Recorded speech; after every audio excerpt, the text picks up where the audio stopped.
Welcome back to Skeleton Knight in Another World Anime Review episode number 5. And this one, basically, the episode's called A Secret Revealed and a Bond Forged. Now, I did make a prediction last week that this episode will kind of finish adapting Book 1. And I was correct about that. Yes, it adapted pretty much the rest of Chapter 4 and adapts a couple portions of the epilogue. Yes, for some reason they said there's actually it's split to multi different stories for the epilogue, but I'll get to that. There's just actually they made some changes here. Now, I should point out that they did up a little more than I expected as I'm rereading the chapter. Now, there's a small section they skipped over from last week, and they kind of put at the start of this episode, which is kind of weird, to say the least. Now, they hint at basically who this evil lord is, and it's the guy who just showed up just a couple episodes back to this thing, yes. And here it's like, yeah, it's obvious it's the Marquis. And here we see him in his room, wearing nothing but what looks like to be a blanket around his waist. And he has two elf women in his bed, who apparently do not want to be there. In the book, it was one woman. Here it's two for some reason. That's not the only change to make here. Also, his idiot son is here. Yep, his idiot son is here. He's bandaged up and basically G chastises him right in front of him while he's trying to rape two women. Also, for some reason, I do not know why this is. The episode doesn't necessarily start out here per se. That's a little bit after that. I'll get to that. Where he basically takes out a cream and puts it on their belly buttons. And he also proceeds to lick them. Like, what the heck is he doing? And then he's informed what the heck is going on. But before this, we see Arc and Lucia, where they actually arrive at the place. Oh, look, let's go there. That's where we find the Lord's room. And they come across a couple guards. They knock on the bell. Run across, heck, at one point, Arc, because he's basically a giant suit of armor, just poses one of the armors while the guard's looking for him. And, then, of course, the Marquis is informed, Sir, we're basically being invaded by invaders. Then take care of them. I'm busy. And then the guy gets towed over the wall, and then Arc and Arlene just bust in. And then, of course, basically, she proceeds to kick him in the balls. Yes, kick him in the balls. And Arc sees his idiot son there. He proceeds to basically hit the wall right next to him. Just spook him, knock him out. And he goes, what's this? It's a hidden room. What's in there? Gold! Yes, freaking gold is here. Yes, it's kind of hilarious. Yeah, and then, of course, Arnie frees the girls. Arc Power presumably removes their anti-mana collars, which they do have in the AMP episode. The book does not mention they have the collars, per se, at this scene, but they probably added there because all the captured elves basically had it. So the studio's like, put them on all of them and have Arc basically move off screen. And as punishment for him breaking the treaty, the women he tried to rape basically beat the living crap out of him. And he tells Arlene, hey, can you cover me while I go in here, please? He's like, okay. And after she takes it, like, what's this? And he basically explains something so obvious that you see here. Like, you need money to run an organization like the slave trade organization. So, he's going to take all the money. Because without this money, it'll slow them down. It'll basically stop them for quite a while before they actually do this again. And she's like, okay. He keeps the money. Now, what does do with this money? Never explained, because basically, you see what's money level here. And with job finished, basically, she's like, want to come with me to my village? To the nearby village? He's like, also, apparently, the Marquis' manor is pretty much destroyed. Now, in the book, it's not stated who was responsible for this. In the anime, it's hinted it might be the ninja that Arc encountered just last episode. Yep, that very one. Though he will run into her again, so don't worry about that. So, then of course he proceeds to come with her to the Lucia village. Okay, and then before we get to the funny bit that happens in the episode, let's cut to the capital. Yes, the capital. Where we see the king of the country. Yep. Where him and his three children make their anime debuts in this very episode. Now you might be asking, what is their names? Well, their names are, you have Carlon Defert Roden. He's basically the current king. And the book, though the anime does not mention this, that apparently be over the age of 50 is a rarity. And he's considered an old man. In real life, that's a good accomplishment, but it's not much an old man per se. And produced to his three children. There's Sikti Randall Carlin Randon Sally. Yes, he's the first in line for the throne. And the anime does not mention this at all. Apparently, the kingdom nobility is divided into three factions. One faction supports the first prince, one for the second prince, and one for the third princess. Like, first prince, second prince, third princess. Sounds exactly the stuff from Overlord. Yep. Very similar.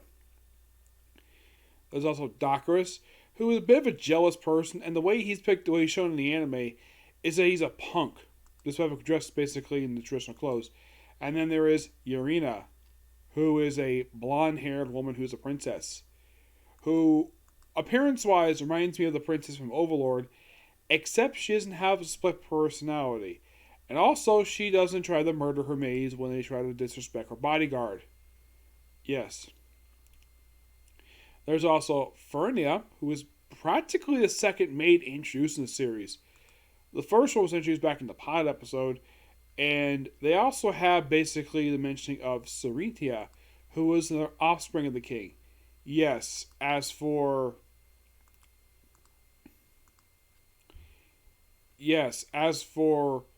like how the relations basically the children go, is that apparently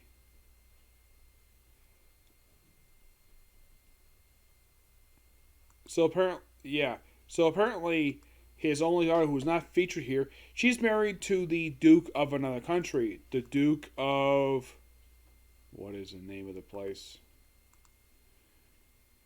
It is the Grand Duchy of Lambot. Yeah, and of course they mentioned about the princess's sister, and she's looking forward to see her again. And discussion about maybe the middle brother might be responsible for this. Those are the main stuff. Don't talk so casually about that. And it's a pretty good scene. Now, there is a brief scruffle with the case of Dacus. But the thing is, his soul story in the epilogue and the older brother, they're cut from the anime. Now, do I think they might feature them in a future episode? It's possible, to say the least. Yes. Excuse me. That's it for the brief stuff with the royal family. Then, of course, basically, we proceed to go to what looks like to be almost the start of book 2. Though there was a character feature there who's actually not in the actual, let's just say, not in like the actual book for the scene per se. Yes.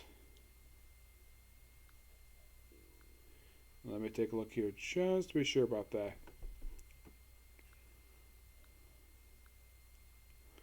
Yeah. Because they do have a character appears in chapter 1 who actually is not appeared in this particular portion of the episode.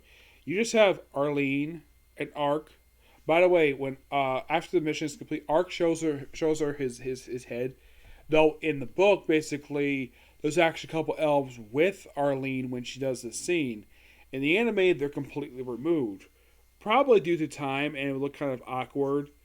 And it's a much better scene, in my opinion, without the two unnamed elves there. So Ark tells her, just basically don't be shocked. Don't be like, don't try to kill me as soon as I take off my helmet. And he takes off his helmet and shows his face, which is basically a freaking skeleton. And of course, by explaining about the curse thing, because he woke up like this, so his body changed. And he's looking for a way to cure himself, though he basically was cursed anyways. Yes. He's not basically looking for a way to find who did this, per se. He does mention basically he's looking to remove the curse. And of course, proper introduction to each other. Then they go off to the village. So they do have a brief stop by a river where you have a fish, but basically only still hungry. So Ark's like, I'm gonna hunt a boar. So, and Arlene just sees Ponyta because she's so adorable. So she basically just like she really wants to play with it. Oh, get you, yes. Because the thing is so adorable, and he plays her for a while when she Ark gets back. Like, okay, and Ark tells Bones, I'll fluff you later. And of course, apparently they ate the boar. And then the episode ends basically arriving at the Larkfield, basically the gate, and that's the episode ends. An absolute really good episode. I think from what I can tell, anyways, there's like some minor cuts per se, just move a couple characters. Speeds along pretty quickly too. I'd say the only major cuts they make here was basically cut out the stuff for the stories of the princes and explain the whole faction stuff, which they actually cut from the anime. Do I think they may include next episode? It's possible to say the least, but who knows? I kind of wish they finished adapting the first two chapters because there's like a whole half a chapter they didn't adapt. Yeah, they didn't. Yeah, for some reason, the first two chapters, Journey into Mysterious World and The Wandering Mercenary, only the first half of these stories have been adapted. The rest of the stories, the rest of the chapters have been fully adapted, no problem. Chapter 3 and 4 and the epilogue adapted, no problem. But in the case of the first episode, per se, they only adapt the first half of the chapter. No, seriously, that's what they do. They adapt the first half of the chapter. And you probably think, oh, there's episode 2, basically, like, the rest of that. Nope. Not really. I'm not really sure why this was. And then, like, 3 got a little bit better, basically, after most of that third chapter. And then continue to 4. We'll finish up that and doing the first half of chapter 3. Yeah, I'd say 3 through 5 does an excellent job of having the second half of the book. First portion, I think they could probably use a little more screen time for this stuff. Actually, I think in the case of chapter 4, I think most of the chapter already. But in the case of chapter 1, yeah, there's a whole section they pretty much cut out here for no reason at all I can think of. So, I'd say starting with next week, they're going to start adapting basically book 2, per se. Yep, book 2.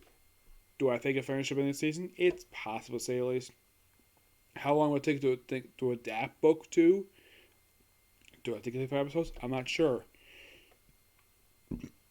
Hopefully it's not 3. Yeah, hopefully not.